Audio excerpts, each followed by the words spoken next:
to the OpenSciEd teacher video series for thermal energy. My name is Chris. I'm an OpenSciEd 6th grade teacher and facilitator, and we'll be talking about Lesson 4.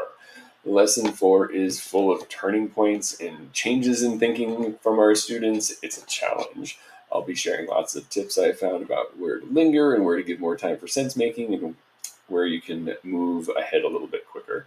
But in short, this video is divided into 4 segments. Briefly, we'll share how we got here in the lesson outline, highlighting key moments. We'll dig specifically into those key lesson moments, and I'll share what's happening and things to look for and be careful of. And lastly, I'll share some tips and tricks I found for teaching this lesson. So let's talk how we got here. We just finished lesson 3, and we worked together to complete the hot liquid cup test. We gathered lots of data, and we found some patterns. We created initial models about how a cup might be able to keep both a warm drink warm and a cold drink cold, and decided maybe we should focus on an investigation around a single cup feature, in this case the lid, to see if we can narrow down some of our ideas. Now that we remember where we've been, let's take a glance at what we'll be doing in this lesson. This lesson is 3 days, has 2 investigations, 3 major sense-making opportunities. It is a lot, but it's important, and there are some ways that we can streamline this to make it better for ourselves and our students. The lesson is spread over 3 days, and each day has multiple parts that feed each other. So let's talk each day. So on day 1, there is another chance for students to refine lab procedures, practice good investigation technique, and reinforce that cups with lids keep liquids hot longer than cups without lids. But this might also be a little opportunity to save some time.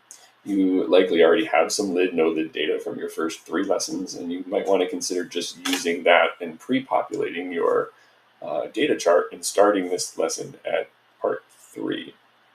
So the thing to make sure is, do you trust your data from the first 3 lessons enough, and do you have enough direct comparisons, i.e. do you have enough cups with lids and cups without lids to actually compare?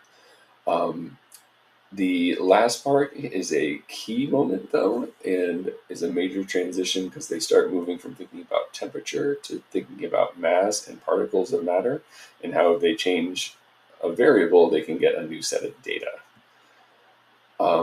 On day 2, this part will be feeling really routine to kids, so that's nice. And they learn that they can investigate and collect data to make sense of that matter and mass. And that mass in a closed system gets conserved, and mass can be lost or gained in an open system. The sense-making discussion at the end of this is a key for beginning that conversation about matter as particles. And also key is that students get a chance to make sense of that data individually using symbols so that they can represent particles of mass and liquids and in gases. And it's a really important shift in their thinking. On the last day, they extend that sense making, learning that physical particles leave the system, causing changes in mass that they observed during their investigation. What do we figure out? So the teacher's guide lists 6 bullet points of what we figured out, and this is a little bit lofty, so I've narrowed it down a bit and changed one to a reinforce instead of a figure out.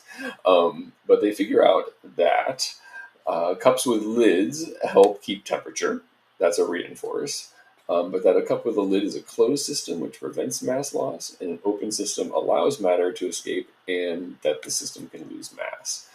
They learn that figure out that matter is made of particles, and those particles have mass and take up space, and that liquid and gas particles are spaced out and move a little bit differently. And finally, that a hot liquid will still cool down even in a closed system, which turns out to be an important navigation moment that moves the unit forward. Let's dig into some of those key moments so I can share some things to focus on and look for. In day 1, in part 4, I picked this as the key moment because this represents the beginning of their shift in thinking from temperature to matter. And also, I usually don't do the lid lab for temperature.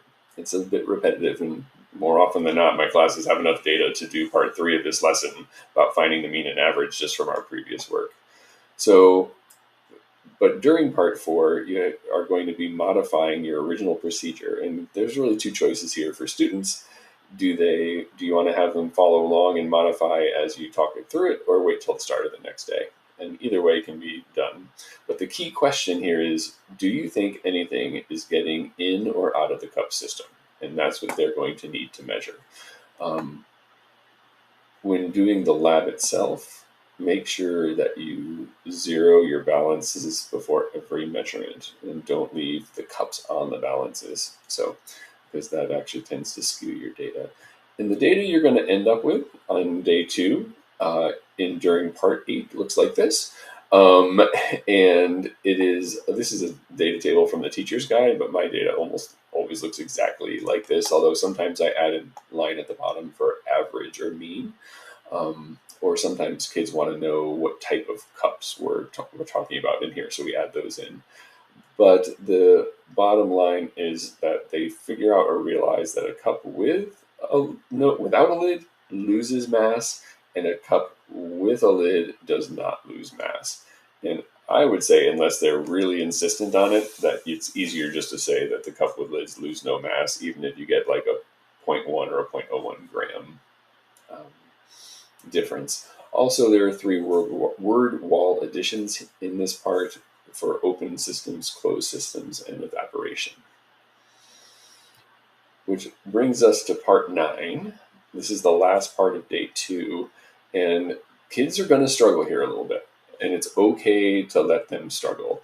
They're going to have this sort of idea of atoms and molecules and particles, and try to let them represent them the way they want. You'll have time to reach a class agreement on how we're all going to represent it later. But they also might need a little guidance on the zoom-in model, because they may not have ever used one of those before. So a little bit of guidance is good, but give them some freedom and some space here. Especially because they're going to have another chance at this. On day 3, there is a key moment when they're supposed to use manipulatives to re-show what happened in the open or closed cup systems.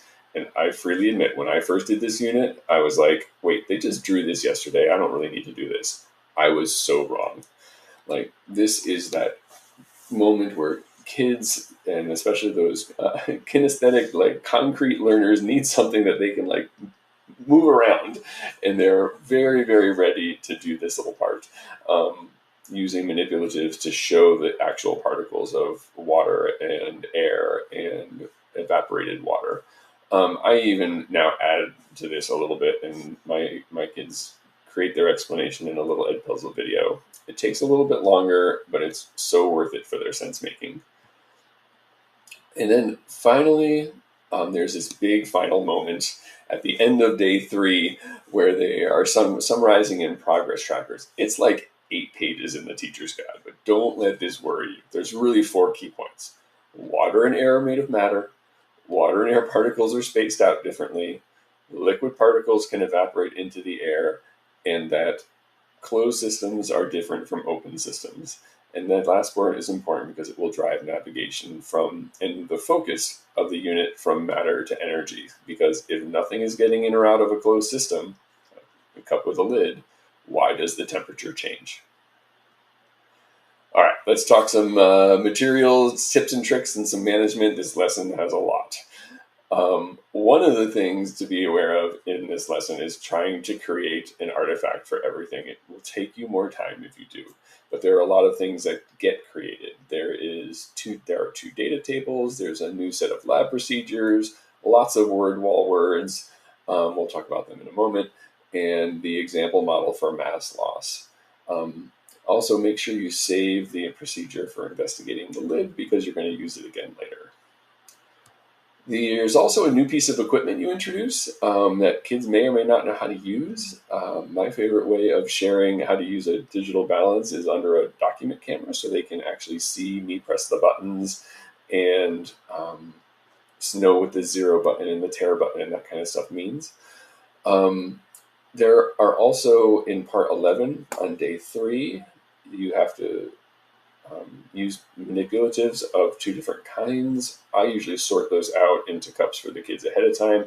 It doesn't matter what you use as long as they're different things. I've used coins, you can use washers, you can use beads, you can use whatever you need. So you can just be creative there with your manipulatives. But it's really useful to have them pre-sorted and have as many kids as possible actually do it. I mentioned word wall. My kids have vocab pages in the front matter of their notebook, and we record a lot of words during this lesson. We earn the word mean or average. We earn the word matter, mass, volume, open and closed systems, and evaporation. We start talking about particles and molecules, but we're not super specific about what they are. And then, of course, from earlier in this unit, and we have models, the 3 variable types, and the word investigation. Thank you so much for listening. If you're curious, the navigation from here can take 2 directions. One of which is we've talked a lot about the water inside the cup, but there's also some condensation or drops on the outside. Where did that come from? Or, if we completely seal off a cup so that no matter can get in or out, do you think the temperature of the liquid inside would still change if the liquid was cold water or hot water? And why? Thank you very much. Good luck.